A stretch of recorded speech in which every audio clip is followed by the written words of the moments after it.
bersama kita tim Mulia Edutainment dan kita ada di mana Kak? Di Mulia Edu Farm. Bener banget, kita di Mulia Edu Farm.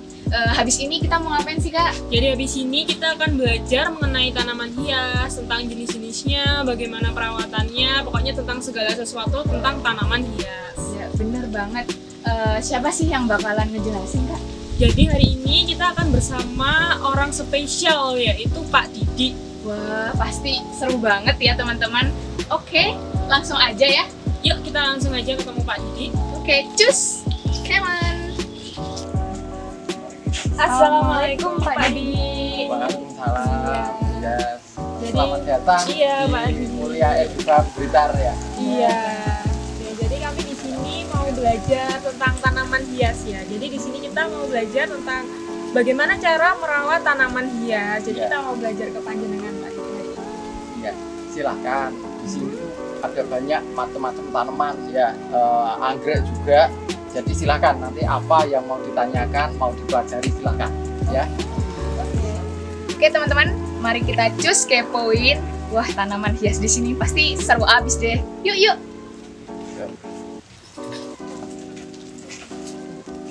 Nah, sekarang kita sudah ada di salah satu sudut bagian dari greenhouse kita ya, kebun kita. Ini ada anggrek khususnya yang saya letakkan di sini. Sekarang apa yang kira-kira mau dipelajari? Jadi tadi saya lihat ya Pak dari depan ke sini ada yang pakai paranet, ada yang pakai tidak. Oh iya, ya. Itu apakah mempengaruhi untuk habitat anggrek di sini atau tidak Pak? Oh ya, betul banget ya. Jadi kebanyakan orang-orang pekebun anggrek atau tanaman hias itu ya, dia itu banyak sekali menggunakan paranet atau bahkan pakai plastik, dimana air hujan nggak bisa masuk. Ya, nggak bisa masuk. Mereka takut atau khawatir sampai tanamannya itu rusak busuk. Nah, di sini juga begitu. Ada sebagian tempat kayak di sini ada paranet, ya. Tapi ada space yang sama sekali nggak ada kan gitu, ya. Di sini memang sengaja untuk jenis-jenis tertentu, terutama jenis anggrek-anggrek yang dia memang suka tebu. Terus yang keduanya dia baru kita lakukan perbanyakan, kita pindah tanam kayak gitu. Itu kan tanaman masih stres. Nah, tanaman-tanaman yang kondisi seperti itu harus diletakkan di tempat yang lebih terlindung dari sinar matahari langsung. Itu makanya kita menggunakan naungan berupa paranet. Tapi saya nggak pakai plastik karena apa? Air hujan itu kalau langsung mengenai tanaman itu sebetulnya bisa akan membuat pertumbuhan tanaman itu lebih bagus. Hanya kita memang perlu memberikan proteksi berupa anti jamur kayak gitu ya, seperti itu. Oh iya Pak Didi, ini kan ada bermacam-macam tanaman. Betul. Boleh dijelasin ini ada bibit apa? Kenapa kok Iya. yang besar ada yang besar, ada yang kecil? Iya. Itu bagaimana sih cara membibitnya? Bisa dijelaskan? Oh iya. Jadi di sini memang ada yang besar, kebetulan masalah tata letaknya ini sebagian masih agak campur ya. Campur dalam artian sebetulnya besar itu harus satu kumpulkan dengan yang besar, yang kecil dengan yang kecil. Tapi ya kita mengelola tempatnya ya. Jadi kayak gini, tanaman yang kecil-kecil ini sebetulnya tanaman hasil persilangan saya. Saya membuat persilangan dari induk-induk dengan karakter warna bunga yang berbeda-beda, sehingga harapannya nanti bisa menghasilkan keturunan dengan warna yang lebih beragam, beraneka ragam ya. Gitu. Nah, tanaman yang masih kondisi bibit biasanya itu ditanam bersama dalam satu pot. Nanti contohnya satu bulan. Pertama satu pot, nanti sampai dia ukurannya sudah agak besar baru ditanam ke dalam wadah-wadah single plant seperti ini ya. Jadi satu gelas aqua ini lebih ekonomis sebetulnya, kita bisa menggunakan pot atau apapun ya. Gelas aqua ini biar ekonomis, berisi satu tanaman seperti yang ada di sini ya. Yang besar-besar ini tanaman yang memang dia sudah dewasa, ini yang mau siap bunga. Nanti ini akan kami pisah ke kelompok tanaman-tanaman yang memang sudah dewasa gitu ya. Oke, kita lihat di blok yang lain Oke, ya. silakan. Oke. Oke.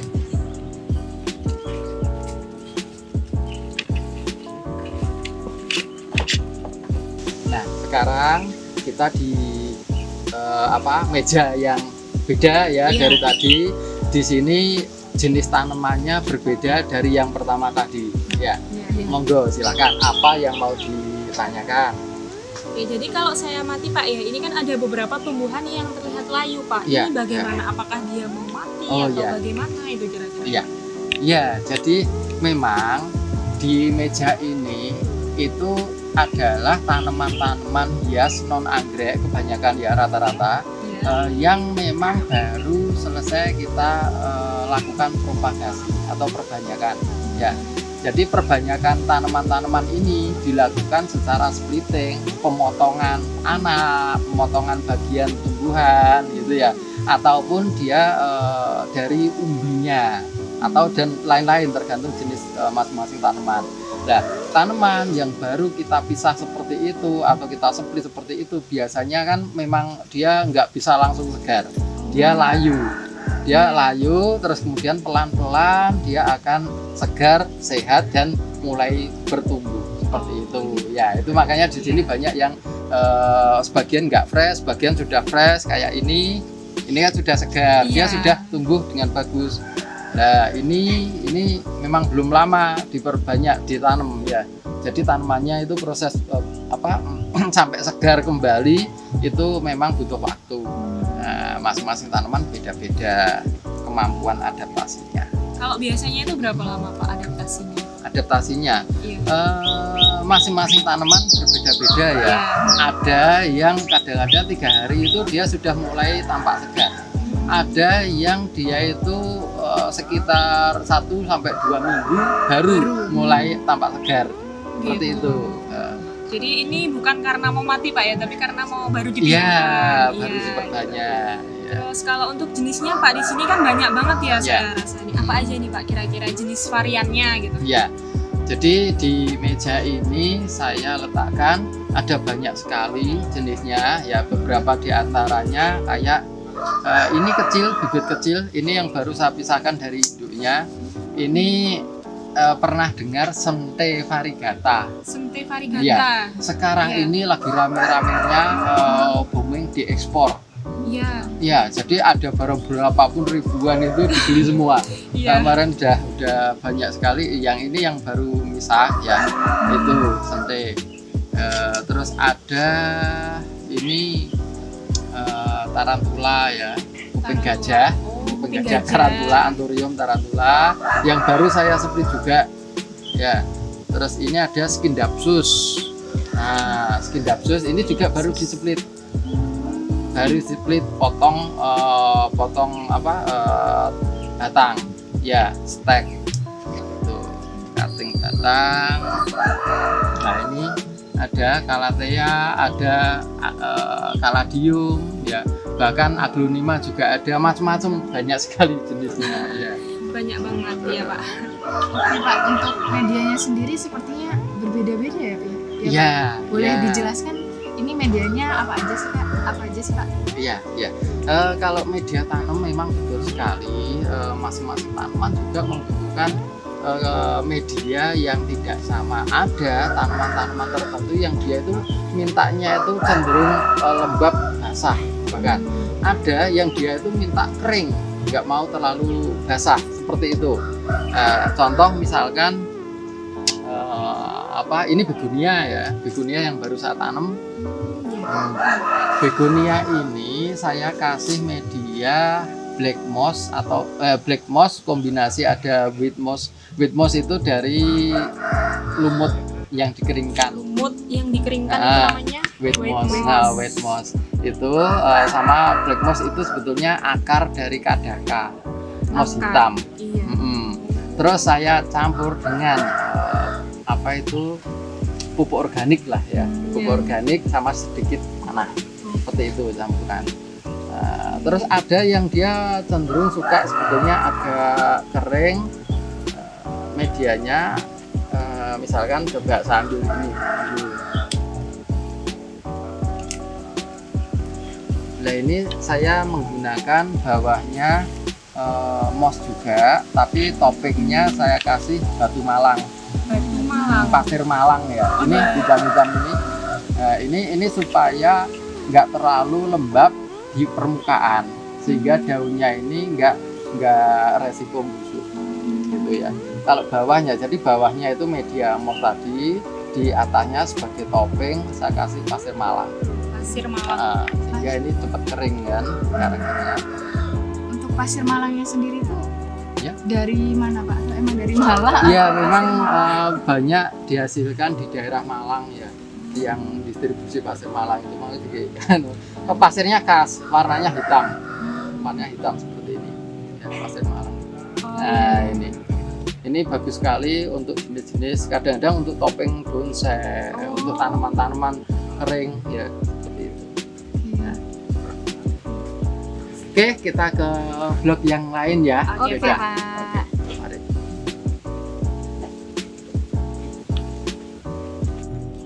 Ya, sekarang kita ada di blok yang berbeda lagi dari tadi ya.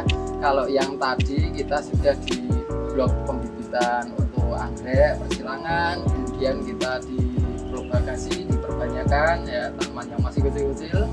Dan sekarang kita di pembesaran buat tanaman. Di sini ada anggrek maupun non anggrek. Silakan, apa yang mau tanyakan? Oke.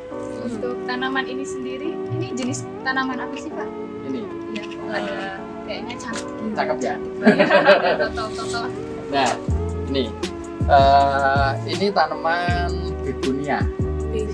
Ya. Nah, tanaman begonia ini punya karakter dari sisi jenisnya itu banyak sekali, variannya banyak sekali juga. Terus karakter untuk kebutuhan tumbuhnya itu begonia dia suka tempat yang terang atau agak kena matahari pagi sampai sekitar jam 10 gitu ya, sore antara jam 3 ke atas gitu. Itu kenapa kok seperti itu? Supaya karakter warnanya itu bisa kuat, bisa muncul. Salah satunya ini yang saya pegang tadi. Begonia ini kalau diletakkan di tempat yang teduh, dia warnanya akan cenderung hijau dominan. Kalau diletakkan di tempat yang dia kena cahaya semakin terang, dia akan memunculkan karakter warna pink atau kemerahan yang lebih kuat seperti itu. Ya, masing-masing jenis begonia itu juga seperti itu. Nanti dia karakternya akan menonjol pada kondisi lingkungan yang berbeda-beda. Jadi ini tergantung dengan lingkungannya. Betul. Ya. Nah, kalau saya lihat di sini cukup terang ya daripada Betul. yang di sana tadi ya. Di sini lebih terang, makanya di sini saya letakkan tanaman yang lebih besar karena ini untuk penumbuhan, untuk pembesaran seperti itu. Jadi fungsinya cahaya di sini untuk Ya, pembesaran. cahaya betul. Gitu Pak ya. Nah, kayak ini ada anggrek ya yang lagi berbunga saat itu kan. Nah, ini baru mau berbunga. Ini namanya Sindibiyum Golden Boy. Sorry, ini Golden Boy. Dia kalau mekar warnanya kuning. Anggrek ini juga mau kena matahari langsung juga, pagi ataupun sore. Dia akan bagus gitu ya. Kalau dia terlalu teduh, kadang-kadang malah nggak mau berbunga. Kalau teduh. Betul, makanya saya letakkan di tempat yang seperti ini. Oh, Gitu ya. Dan jenis-jenis kayak ini namanya Spathoglottis. Ini juga suka lebih terang. Ya, itu. Makanya saya peletakannya itu saya sesuaikan dengan kebutuhan cahaya untuk anggrek ataupun tanaman hias. Sangat berpengaruh Iya, pengaruhnya besar. Iya. Makanya kadang-kadang saya punya anggrek atau punya tanaman kok nggak bisa bunga ya. Itu kenapa? Lama banget saya pelihara bertahun-tahun. nggak iya, mau biasanya bunga. gitu Pak. Betul. Nah itu bisa dicari tahu penyebabnya. Pertama, salah satunya dari tempat meletakkannya itu di mana, cocok enggak dengan jenis anggreknya. Iya. Kalau dia anggrek yang jenis suka cahaya diletakkan tempat yang teduh, ya nggak mau bunga sampai 5 tahun 10 tahun kadang-kadang nggak mau Iya, bunga. nggak mau bunga. Iya, jadi harus dipelajari dulu. Khasnya ya Pak. Oke, oke. Sekarang kita ke blok yang lain lagi. Oke, Pak. Iya, Pak. Oke.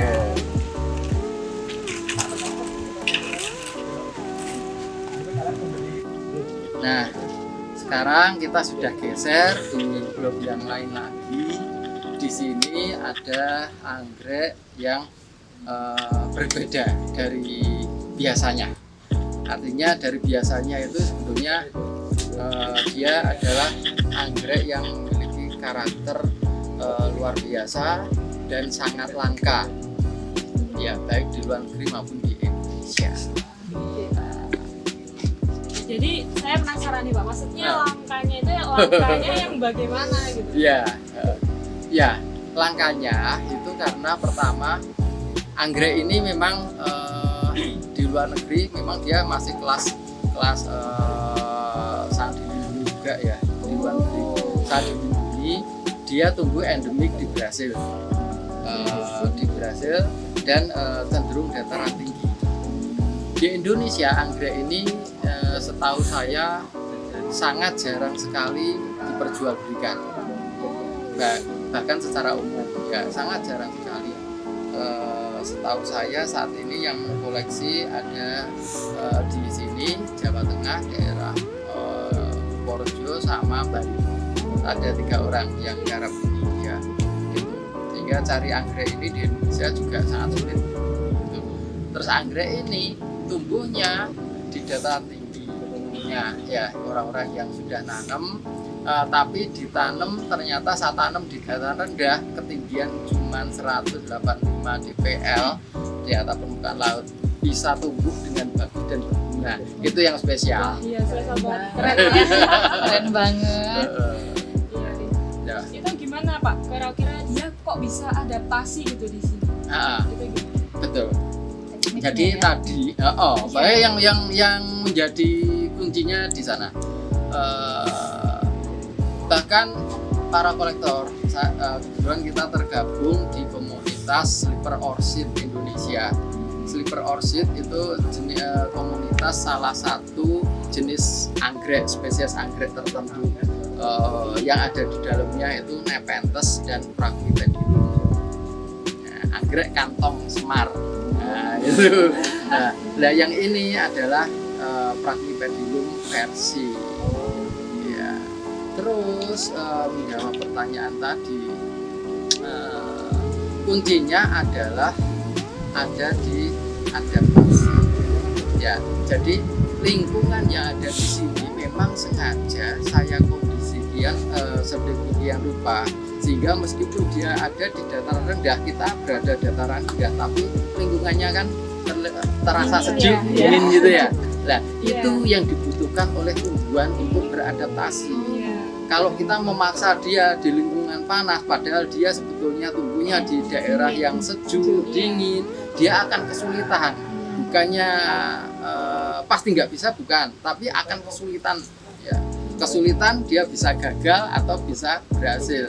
Berhasil dia bisa normal, bisa abnormal kan gitu.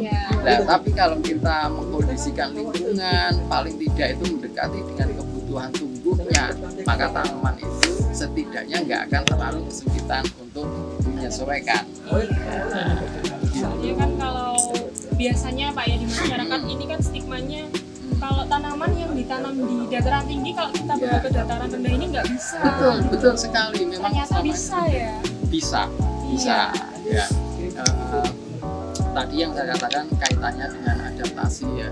Jadi kata kunci itu yang saya pegang, bahwa setiap makhluk hidup itu memiliki kemampuan untuk menyesuaikan diri. Makanya nggak ada salahnya kita coba. Iya kan? Nah, ini saya trial and error gitu. Saya coba tanaman ini, saya adaptasikan di sini dengan kemampuan semampu saya untuk memberikan lingkungan yang paling tidak mendekati kebutuhannya, dan alhamdulillah setelah saya tanam sekitar 2 tahun di sini, dia mau tumbuh dengan bagus dan bahkan berbunga. Iya, lama. Lama itu sebetulnya bukan lama dia sampai berbunga, tetapi di sini karena di sini saya juga melakukan perbanyakkan tanamannya. Nah, padahal memang sudah ada apa namanya katalah pesan dari sana ya, pesan dari importirnya bahwa tanaman ini biasanya mau berbunga dalam kondisi rumpun, bukan tanaman dengan plant tunggal. Nah, makanya kalau dia semakin sering dipisah-pisah, sering diperbanyak, dia nggak mau bunga, karena kan nggak rumpun kan. Makanya saat saya datang itu tanaman sudah bisa adaptasi sekitar 5-6 bulan, tapi saya melakukan splitting, saya melakukan perbanyakan, akhirnya kan nggak bunga-bunga gitu. Baru setelah saya punya bibit-bibitnya, ini bibitnya banyak jejer-jejer. Nah ini, nah akhirnya setelah saya punya perbanyakannya, tanaman ini satu rumpun saya letakkan ke dalam satu pot yang sama banyak ini, baru ternyata bisa bunga. Iya Pak ya, maunya berkelompok, tidak mau individu. Iya. Oke ya, jadi itu salah satu. Banyak tanaman yang sengaja saya melakukan uji coba. Dia sebetulnya tanaman yang asalnya dari lokasi yang berbeda, bahkan sama sekali berbeda, khususnya tanaman-tanaman dataran tinggi atau bahkan tanaman dari 4 musim dari negara lain. Itu ternyata dia mampu tumbuh dengan bagus, dia mampu adaptasi dengan bagus. Yang penting adaptasi dulu, masalah nanti berbunga itu nanti urusan berikutnya bisa dilakukan riset kemudian ya kan. Kalau tanaman sudah tumbuh dengan bagus itu untuk membungakan menurut saya kok nggak kesulitan, karena beberapa kali saya sudah melakukan itu dan bisa. Salah satu contoh adalah Phragmipedilum perse ini, terus ada saya kayak Paphiopedilum Michael Popowitz, itu salah satu koleksi yang luar biasa, kemarin juga berbunga di sini juga. Iya, itu tanaman yang luar biasa. Jadi penasaran nih Pak. Terus ada saya Coryanthes makrata, itu juga seperti itu, dia adaptasinya di Indonesia sangat sulit. Orang pelihara sering nggak berhasil. Nah, di sini saya sudah melakukan perbanyakan dan satu udah tumbuh. Ada Staphylopeatic-grina, itu tanaman dataran tinggi sekitar 1000 dpl. Saya tanam di sini juga sudah tumbuh dengan bagus, banyak yang lain juga. Kuncinya tekniknya ya. Kuncinya itu yang penting memahami. betul, kita harus memahami karakter masing-masing tanaman itu. Gitu ya. Oke. Kita ke blok yang lain lagi ya. Oke Pak. Oke, mari. Nah, oke, kita sekarang ada di tempat terbuka yang beda. Kalau tadi di 3 tempat yang kita sudah bahas itu ada di bawah naungan paranet. Sekarang kita tempat terbuka. Ini terbuka banget sih Pak ya. Ya. Di sini ada anggrek-anggrek tanah. Ya, orang-orang mengatakan anggrek tanah ya. Sempit karena ini lab kecil saja, lab alam. Nah, sekarang mana apa yang mau tanyakan? Oke, ini melihat juga dari tadi kan kita menyusurinya anggrek-anggrek yang di atas, yang nempel-nempel. Ini anggrek tanah. Kenapa sih Pak? Apa bedanya anggrek di tanah sama anggrek yang di gandum? Kira-kira sukunya atau ciri khasnya boleh dijelaskan? Ya. Jadi mendasar dulu ya, yang perlu kita ketahui bahwa anggrek ini setidaknya terbagi menjadi beberapa jenis berdasar tempat tumbuhnya. Ya, satu anggrek epifit. Nah, anggrek epifit ini anggrek yang tumbuhnya di atas ya, dia di pohon, ya di pohon-pohon, umumnya di pohon-pohon gitu ya. Terus anggrek litofit, litofit. Nah, litofit itu anggrek yang umumnya tumbuhnya di batu-batuan alam. Kadang di dinding-dinding tebing, ya di cadas kayak gitu, itu ada. Terus ada anggrek terestrial. Ada anggrek terestrial. Anggrek terestrial ini anggrek yang tumbuhnya benar-benar di bawah. Tetapi ini juga terbagi, ada anggrek yang dia tumbuhnya di bawah permukaan tanah ataupun dia di atas permukaan tanah.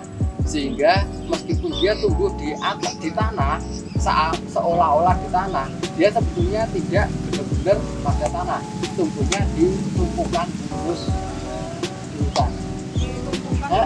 Jadi masih tumbuh di atas dedaunan atau seresah ya alam gitu. Ya, ini kalau ditanam, dibenamkan ke dalam tanah, biasanya malah mati. Kalau dibenamkan, Iya, kalau akarnya dimasukkan dalam tanah, ditimbun gitu, dia malah akarnya mati. Ya nanti kalaupun bisa bertahan, akarnya akan keluar atau tumbuh akar baru itu yang menjalar di permukaan tanah. jadi malah akarnya itu keluar gitu, Iya, kayak nggak ke dalam ya. karena habitatnya bukan seperti itu. Iya. Menolak Itu. tanah. Itu ya kalau jenisnya, makanya anggrek-anggrek yang di sini ini kebanyakan anggrek-anggrek yang saya letakkan di bawah. Ya. Nah di sini anggrek kita saya akan tunjukkan beberapa varian anggrek-anggrek tanah ya. Yang saya pegang ini masuk keluarga besarnya Spatoglotis. Spatoglotis. Nah, Spatoglotis ini ada banyak sekali varian warna. Ada yang putih seperti ini namanya Spatoglotis replicata alba.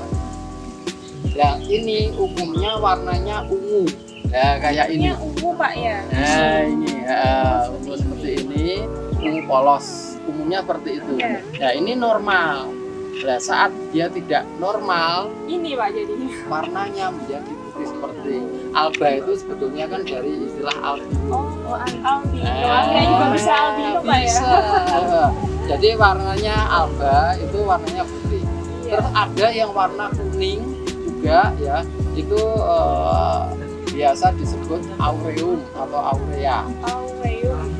Atau aurea. Jadi ada anggrek Spatoglotis aurea. Saya punya di sini yang lagi bunga itu yang dari Dieng, Jawa Tengah. Iya Pak. Nah, terus ada ini yang seperti ini warnanya. Ini sudah hybrid, bukan dari alam lagi. Ini hybrid. Dulu sumbernya dari Singapura. Dari Singapura ini Pak Iya. ya. Nah, Spatoglotis orang-orang katakan hybrid Singapura gitu. Nah, warnanya kan lebih matu-matu ya. Iya, nggak satu warna ini. Nah, ini ada satu jenis lagi ya yang berbeda. Ini namanya Arundina grandifolia ya. Dia juga masuk kelompok anggrek tanah, tapi ini lebih biasa disebut anggrek bambu karena bentuk pohonnya kayak bambu ya, karung bambu. Terus ini jenisnya juga banyak sekali. Jadi kayak Spatoglotis tadi itu ada banyak sekali jenis, termasuk Arundina. Terus ini ada Bletia amboinensis atau Paius amboinensis ya, bentuknya seperti ini.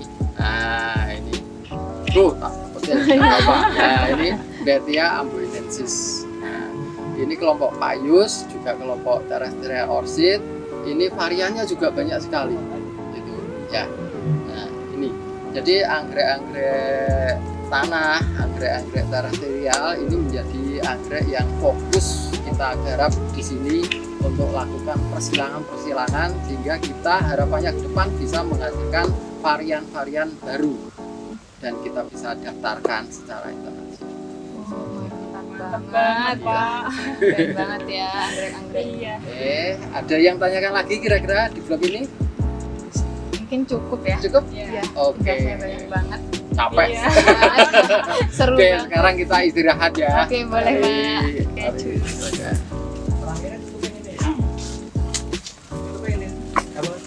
Satu, dua, tiga. Oke Pak Didi, terima kasih atas edukasi hari ini ya. Oke, ini kita tadi udah dijelasin begitu lebih banyak pengetahuan tentang apa aja Kak? Tadi kita udah belajar banyak banget tentang adaptasi bunga yang nggak bisa biasanya kalau kita anggapnya nggak hidup di sini. Kemudian ada media tanam, tempat juga berpengaruh ya, pencahayaan juga, dan banyak jenis-jenisnya. Benar banget. Yang pasti ya buat teman-teman supaya tanaman hiasnya itu berkembang dan bagus, kalian itu perlu adanya pendekatan dan memahami yang namanya ciri khas tanaman tersebut ya Pak ya, Iya, karakternya. Ya. Oke Pak Didi, terima kasih juga ini oleh Dikasih oleh-oleh teman-teman. Pak Didi. Ya, Wah, baik ini banget ada ya. Juga ada tanaman yang cukup aneh, ada medianya juga cukup aneh. tanaman yang lagi ngehits sekarang ya. Ngehits banget. Oke Pak Didi, terima kasih ya. Terima kasih banyak Pak Didi. Ya, sama-sama ya. Semoga bermanfaat. Amin. Iya.